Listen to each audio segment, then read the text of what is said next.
Alors, bienvenue dans notre suivi de la semaine. Nous sommes samedi le 20 mai. Alors, on va faire un survol de ce qui s'est passé cette semaine, mais par contre, on va débuter avec ce que vous voyez. Nous avons présentement plus de 29 000 analyses à notre actif, et ça depuis la plateforme de 2010. Alors, il manque quand même quelques années, là. Alors, juste pour vous dire que nous avons l'expérience et nous avons beaucoup d'analyses techniques de fait là, pour nos clients et on vous en remercie.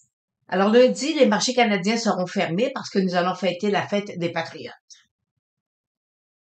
Par contre, le marché américain, lui, sera ouvert. Et cette semaine, c'était une super de belle semaine. C'était une semaine d'options. C'était une semaine qui n'a pas été très volatile, en raison aussi, on redoutait un peu le plafond de la dette, mais le marché s'en préoccupe pas tellement. Et cette semaine, si vous n'êtes pas actionnaire de Amazon, Apple, Microsoft, Google, Meta Platform et Visa, vous avez possiblement là que la croissance là, elle était dans ces titres-là.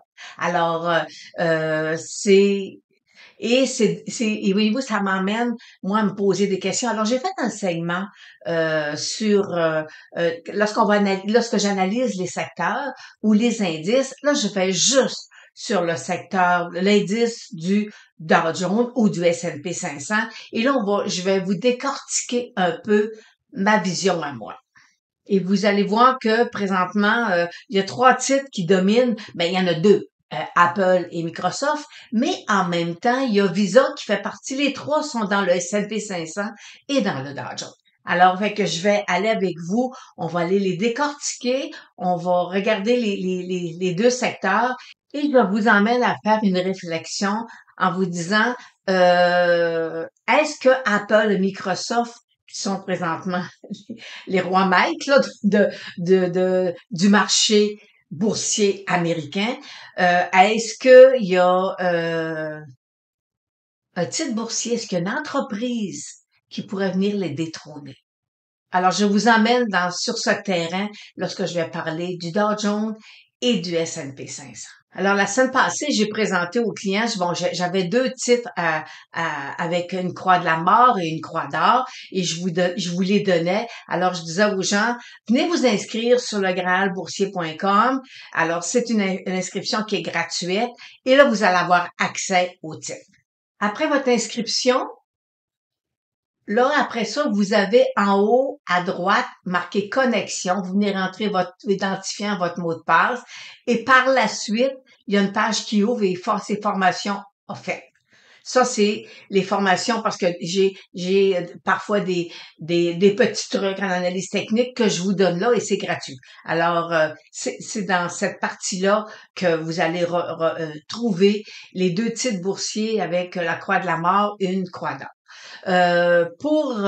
Vous savez qu'en décembre, je vous avais proposé le titre de Taïwan. Alors, à partir d'aujourd'hui, le titre de Taïwan, lorsque je vais l'analyser, il sera aussi dans l'onglet avec les deux titres de la Croix d'or et la Croix de la mort. Alors, fait que, dorénavant, c'est là les gens qui sont inscrits lorsque je veux reparler du potentiel haussier de Taïwan.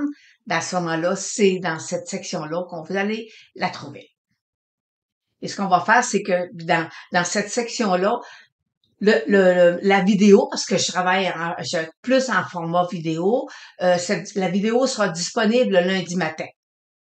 Alors, cette semaine, on a eu aussi un sommaire du portefeuille de Monsieur Buffett, un sommaire très visuel. Alors, puis vous savez que Monsieur Buffett a quand même une bonne position dans le titre de Apple. Cette photo-là date du 31 mars. Alors, et voyez-vous ici, 46% de son portefeuille est dans le titre de Apple. Monsieur Buffett ne donne pas toutes ses entrées et ses sorties là régulièrement. Alors, s'il est quand même des fois, des fois, il est obligé de garder là, de l'information. Alors, mais ce qui est, je vous le présente aujourd'hui parce que je vois beaucoup là, de jeunes là qui disent, oh moi là, j'achète, moi je rentre dans le marché puis je suis à long terme puis je prends ce titre là et je le garde pendant 40 ans. Alors, je vais juste vous dire que je vais un peu péter votre bulle. Parce que, présentement, Monsieur Buffett, là, voyez-vous, on voit ici, là, il y a quand même des titres qu'il y a dans son portefeuille depuis longtemps. Chevron, Coca-Cola, American Express et Bank of America. C'est des titres qu'il détient depuis belle lurette. Cependant, voyez-vous ce qu'on voit sur les titres boursiers, euh, Monsieur Buffett aurait acheté entre 450 et 500 titres boursiers dans sa vie d'investisseur pour en finir par en avoir juste une petite poignée. Alors, n'en conserver qu'une petite poignée. Fait que des fois, il va rentrer dans un titre, puis 6 mois après, il va ressortir parce que pour X raisons, ça correspond pas à sa vision ou alors, fait que c'est acheter puis garder toute la vie, je peux vous dire que c'est peut-être pas nécessairement la bonne façon. Vous devez faire vos analyses. Est-ce que vous êtes haussier sur le titre ou vous êtes baissier? Si vous êtes haussier, vous devez revoir régulièrement là votre stratégie d'investissement. Alors fait qu'il faut faire attention. Les jeunes là, on voit là présentement là, c'est une tendance là. Ils s'ouvrent un compte de courtage puis mettent un titre là-dedans puis disent moi j'y retouche pas. Euh, je pense que c'est peut-être pas la meilleure façon là. Vous devez aller suivre vos titres puis vérifier est-ce que ça correspond toujours à mon appréciation, est-ce que c'est ça que je veux pour le futur ou est-ce que les bénéfices sont en croissance parce que il peut arriver une période où le titre boursier n'a plus de croissance comme le marché exige, vous savez, parce que M. Buffett, il dit, moi, je vais avoir un titre qui a au moins une croissance de 15% par année. Alors, fait que, puis, ça me ramène à lorsque Nortel était dans le TSX, il y avait une grosse pondération dans le TSX, mais à un moment donné, on connaît l'histoire de Nortel. Il a cassé, puis zéro, hein, c'est zéro et zéro et zéro. Alors, fait que des fois, il y a des titres c'est des titres de croissance, mais ils sont pas nécessairement là pour le long terme. Ensuite, je vous montre ce que j'ai trouvé drôle cette semaine, parce qu'on a les résultats de dire qui sont faits vendredi. Alors, je trouvais ça bien drôle. Demande à John, il va te le dire. Alors, fait que là, je fais un petit clin d'œil encore là-dessus. Alors, cette semaine, là, aujourd'hui, là, je vous présente les titres boursiers qui ont déposé le résultat avec, techniquement parlant, de mon appréciation ou peut-être aussi, là je vous dis, si je suis haussière ou baissière sur le titre. Alors, mais je vous donne jamais les cibles, mais je vous dis ma tendance à moi. Et on va terminer avec la section des titres qui vont déposer le résultat financier cette semaine. Et je peux vous dire là que cette semaine là, le marché canadien il va dessus le gros nerf parce que c'est les banques canadiennes qui déposent. Vous avez là sur la ici là, je vous mets une vidéo que j'ai faite la semaine passée où justement j'analyse les 5 titres canadiennes, les 5 banques canadiennes là. Alors fait que je vais vous dire c'est corrélé là, c'est assez surprenant. Alors, fait qu'on on se revoit dans le dernier bloc avec qu'est-ce qui nous a. Alors, suivez-moi, on poursuit avec l'analyse du Dow Jones et c'est là que je vais vous démontrer quel titre qui pourrait détrôner Apple et Microsoft. Alors, suivez-moi. Alors, on a vu tout à l'heure que les titres qui ont bien fait cette semaine, c'est tous des titres au niveau presque de la technologie. Alors, on va regarder le Dow Jones avec sa composante et on va faire un parallèle avec aussi le S&P 500. Alors, cette semaine, on va travailler surtout l'indice, là, les deux indices américains. Vous savez que je préfère, moi, travailler avec le Dow Jones. Et là, on voit ici, là, le marché il est dans un triangle. Présentement, on est en baisse de 109 points. On termine la semaine des options quand même en zone là au-dessus de la moyenne mobile de 100 jours. Et vous savez que cette moyenne mobile de 100 jours-là, elle est excessivement importante, là, on doit la surveiller. Bon. Alors, et mon stochastique, il descend tout doucement. Bon. Alors, là, on est le plafond de la dette. Je pense que il y a une sortie de secours qui se prépare là. Alors, puis le marché a pas l'air du tout en état de panique. Alors là, on va aller faire la comparatif entre le Dow Jones et le S&P 500 parce que vous savez, c'est ces titres-là qui bougent. Alors, c'est ces titres-là qu'il faut examiner. Alors, examinons la composante du S&P 500. Alors, on voit ici 40% du S&P 500 est dans les titres technologies. Et là, on va aller voir les principaux. Alors, on voit que c'est présentement Apple, Microsoft, Alphabet, NVIDIA, Meta Platforms, Visa, Mastercard et plusieurs autres. OK? Alors, bon, fait que c'est les principaux titres alors c'est Apple, Microsoft et Visa et Meta Platforms et Alphabet qui sont les principaux là, dans l'indice du S&P 500. Alors maintenant, dans l'indice du Dow Jones, on voit que c'est 58% de l'indice du Dow Jones qui est dans le secteur de la technologie. Alors vous comprenez que si on veut suivre le marché, il faut être techno. Sinon, on passe à côté, à côté de la traque. Alors, fait que la composante le principal, c'est comme c'est dans le S&P 500, c'est Apple, Microsoft, Visa, Salesforce, Cisco, Verizon, Intel et IBM. Alors, ce qui nous intéresse, c'est ces trois-là. Là. Apple, Microsoft, c'est la dominante là, dans l'indice. Alors, on va aller les voir techniquement parlant, un par un, puis on va aller voir est-ce que c'est haussier, est-ce que on est baissier sur le titre. Alors, c'est ce qu'on va voir. Alors, c'est ce qu'on va aller voir à l'instant. Alors, débutons avec le titre de Apple, qui nous a fait, voyez-vous, cette semaine, là, on est vraiment dans des sommets. Et là, je vais vous agrandir un peu le graphique pour que vous voyez mieux. Alors, voyez-vous, on a une résistance ici autour de 178 et on a une autre résistance ici autour de 183 $. Alors, voyez-vous, là, on a des petites zones de résistance, puis on voit, là, qui va doucement, là, fait que c'est un beau titre. Apple, vous savez, c'est la position dominante de Monsieur Buffett. Et aussi, je suis haussière avec la technique point de figure sur le titre de Apple. Microsoft aussi nous a donné lui aussi un nouveau sommet cette semaine, vous savez, depuis sa baisse, là, il nous a donné quand même un nouveau sommet. Puis aussi, on a un sommet de haut des 52 dernières semaines. Mais regardez ici, là, il va rentrer dans une zone de résistance. Là. Alors, fait que Microsoft, moi, techniquement parlant, je suis haussière avec la technique point de figure.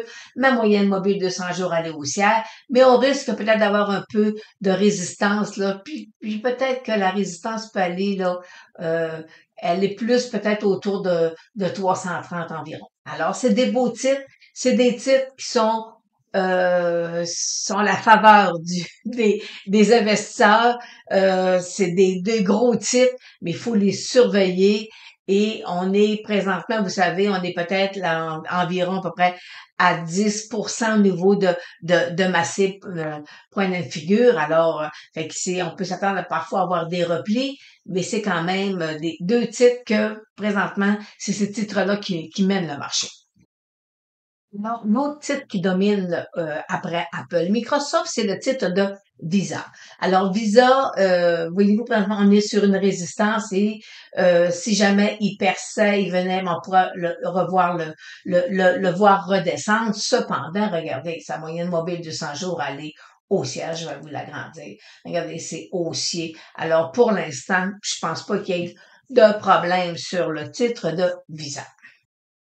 Verizon, je suis baissière sur le titre depuis belle lurette. Alors, écoutez, là, depuis un certain temps. Et là, j'ai encore peut-être ici une petite jambe baissière, là, qui pourrait se produire. Puis, vous voyez, ma moyenne mobile de 100 jours, elle est baissière.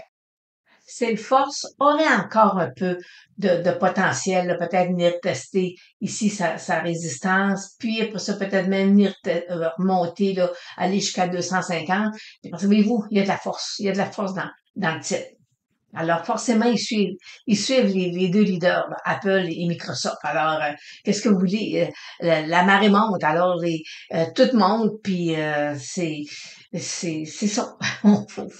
faut suivre les deux leaders, Apple et Microsoft. Cisco, par contre, j'ai une cible baissière sur le titre. Alors, pour l'instant, tant et aussi longtemps qu'il va rester au-dessus de 44 $ là, il ne devrait pas y avoir de problème, mais je ne suis pas, je suis baissière avec le titre. Puis voyez-vous, là, sa moyenne mobile de 100 jours, elle est plate. Alors, fait que voyez-vous, c'est ça. Il se promène là entre le 45 et le 50, 52 $. Non, IBM, j'ai pas de cible à la hausse ou à la baisse. Il était dans un triangle. Il l'a sorti, puis voyez-vous, avec ce qu'on vient de vivre là, depuis une semaine, là, voyez-vous, le marché est haussier. Alors forcément, ces titres-là ils vont croître aussi. Parce que vous savez, si tu achètes un ETF qui reproduit le Dow Jones, ben, quand les gens achètent l'ETF, ben, la compagnie qui nous vend le ETF, ben, nous autres aussi, il faut qu'ils aillent acheter les titres. Fait que, alors, si IBM est dans l'ETF, ben, forcément, IBM va monter parce que les deux autres montent. Fait que c'est un peu ça. Vous savez, c'est les ETF, là, c'est un couteau à double tranchant parfois. Inter, regardez, là, une belle phase 1. Alors, écoutez, là, ça a descendu, là, c'est quand même des belles baisses, là. Alors, pour l'instant, tant et aussi longtemps qu'il va rester à l'intérieur d'une phase 1, faut attendre qu'il perce, puis qu'il vienne percer, là, sa moyenne mobile de 100 jours avant de dire, OK, il commence à être intéressant. Là, quand je reviens sur l'indice du Dow Jones pour la bonne et simple raison. Regardez ici, là. Apple, 2775 billions, milliards, c'est plus des milliards, là. Puis Microsoft, 2370 milliards. Ça commence à faire, c'est du jeu. Puis le prochain, voyez-vous, là, c'est 478. Alors, c'est pas beaucoup, là, OK? C'est pas, si on compare, là, avant que Visa vienne toucher Microsoft, je vais vous dire une affaire, il va y avoir on verra pas ça cette année. Alors, fait que voyez-vous, les deux gros sont là, puis ils ont l'air d'être là pour un certain temps. Et on va aller voir maintenant, je vais aller sur celui du S&P 500. Alors, le S&P 500, nos deux premiers, c'est Apple et Microsoft. Mais en même temps, voyez-vous, ici, là, j'ai 1500 quelques milliards avec Alphabet. Alors, c'est peut-être le titre qui pourrait venir un jour détrôner Microsoft et Alphabet, là. Mais excusez, Microsoft et Apple. Alors, fait que c'est parce qu'après ça, les autres, là, ils ont pas l'envergure pour être capable de venir chercher, venir dépasser Apple.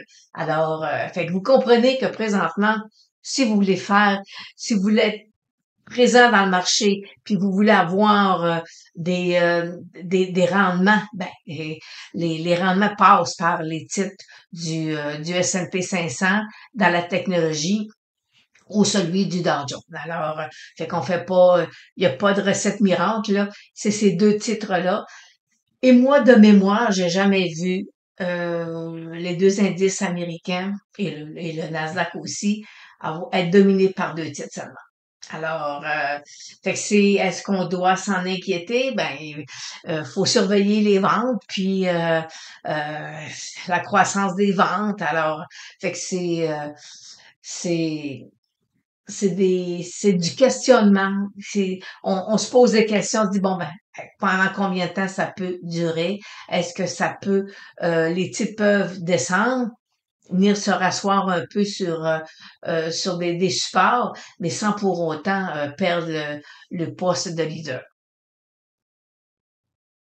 Alors poursuivons avec un autre volet. Alors, je suis sur le site de TradingView pour aller chercher mes indices.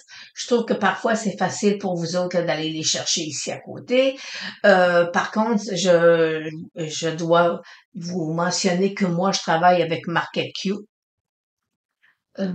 Parce que MarketQ aussi, ce que vous ne savez peut-être pas, mais il existe des belles formules qu'on peut insérer dans Excel pour faire toutes nos prévisions et avec à partir avec la fermeture du titre ou fait que je peux vous dire qu'avec MarketQ, là, c'est un petit logiciel qui travaille très bien et il y a 2 courtiers escompteurs présentement au Québec qui l'utilisent. Alors, on va regarder présentement avec l'or.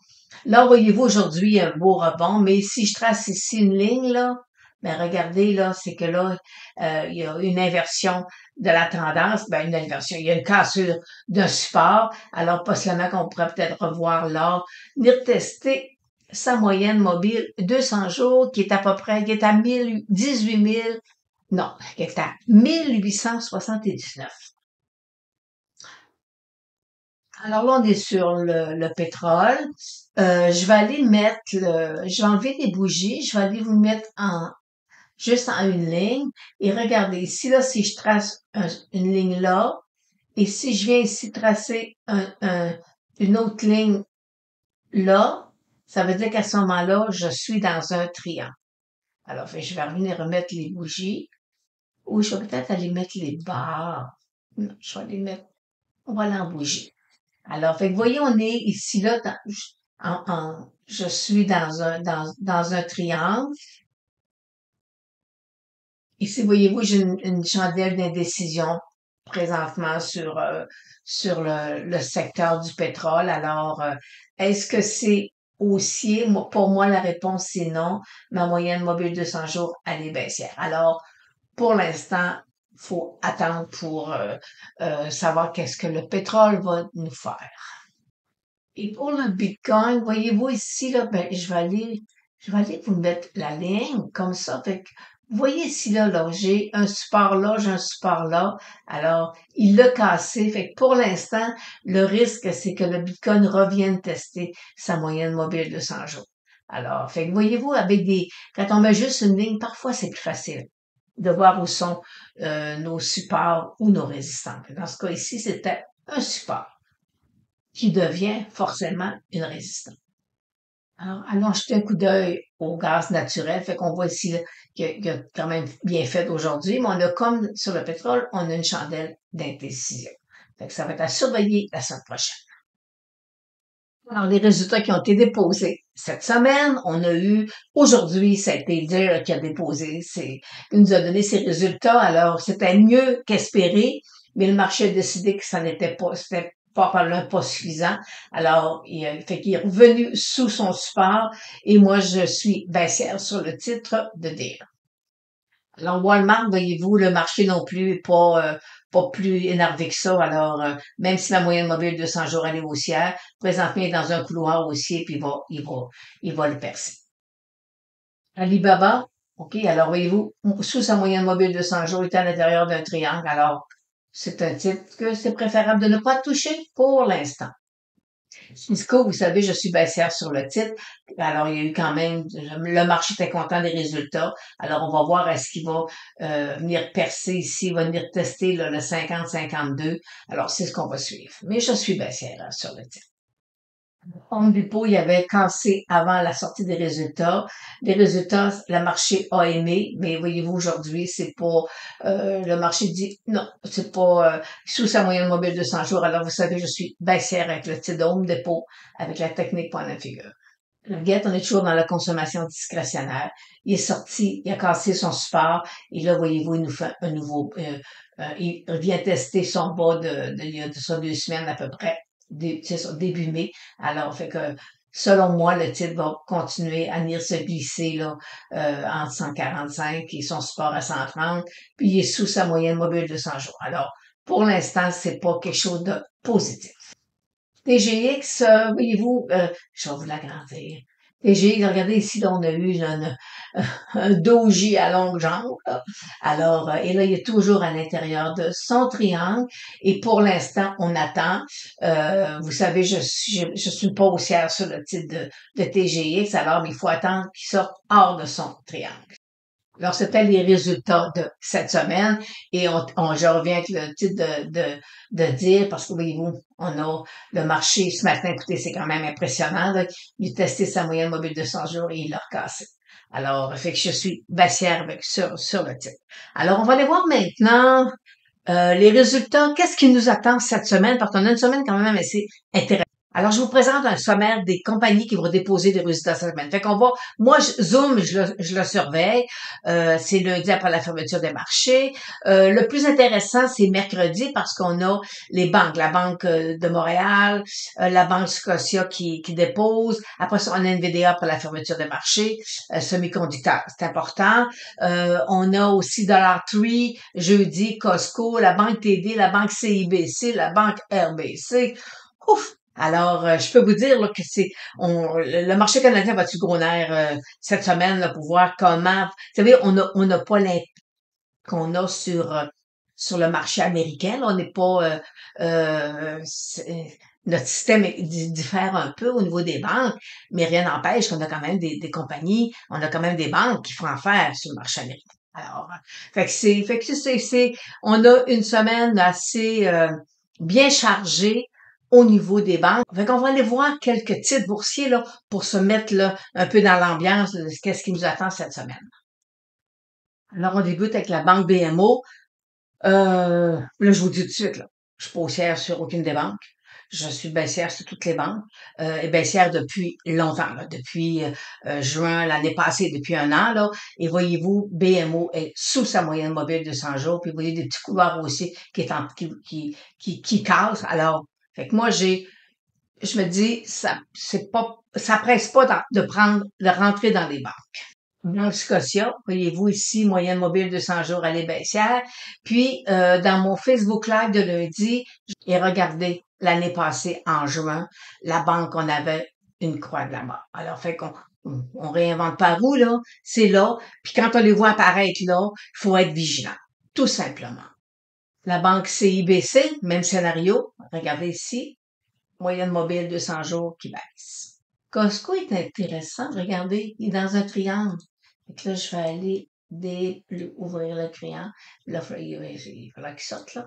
Mais, puis voyez-vous, moyenne mobile de 100 jours, elle est là. Alors, mais, avec la technique point and figure, je suis pas haussière sur le titre de Costco. Mais par contre, c'est intéressant, un triangle. Il pourrait venir nous faire, là, ici, une sortie, par le haut si les résultats sont bons. Mais à long terme, je ne suis pas haussière sur le titre de Costco. Alors, Dollar Tree, c'est comme Dollarama. Alors, dans la même gamme, là. Alors, voyez-vous ici, là, fait que si je viens tirer ici, là, un couloir. Alors, mon support ici, à 155 environ, j'ai une moyenne mobile là. Alors, puis, je reviens en zone de surachat. Alors, je suis pas, c'est pas, j'ai pas, je suis pas tellement haussière sur le titre. Bon, voyez-vous, NVDA, il était dans un couloir latéral, il est sorti par en haut. Moyenne mobile de 100 jours, aller haussière. Est-ce qu'il aurait atteint son sommet? Fort probablement. Alors, fait qu'on va le laisser travailler. Mais regardez, là, ça fait quand même là depuis le début de l'année là, qui se promène dans des zones de surachat. Alors, fait qu'on pour l'instant, je ne suis pas haussière sur le titre de NVDA.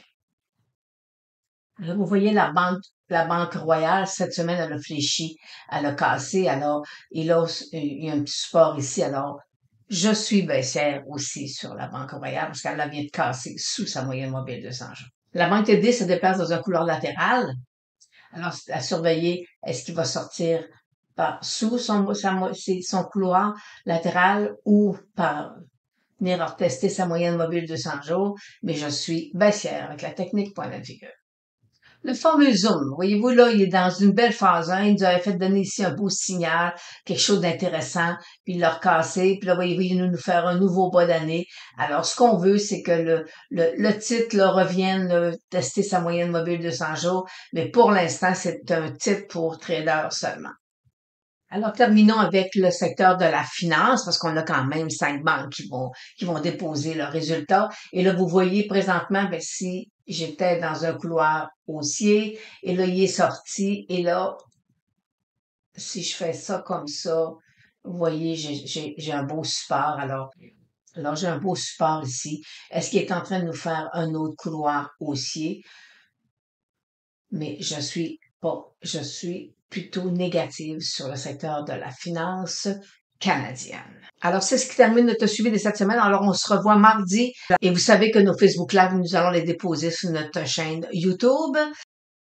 Et si vous voulez avoir les 2 titres gratuits avec l'analyse de Taïwan, à ce moment-là, venez vous inscrire sur le Graal boursier, c'est gratuit.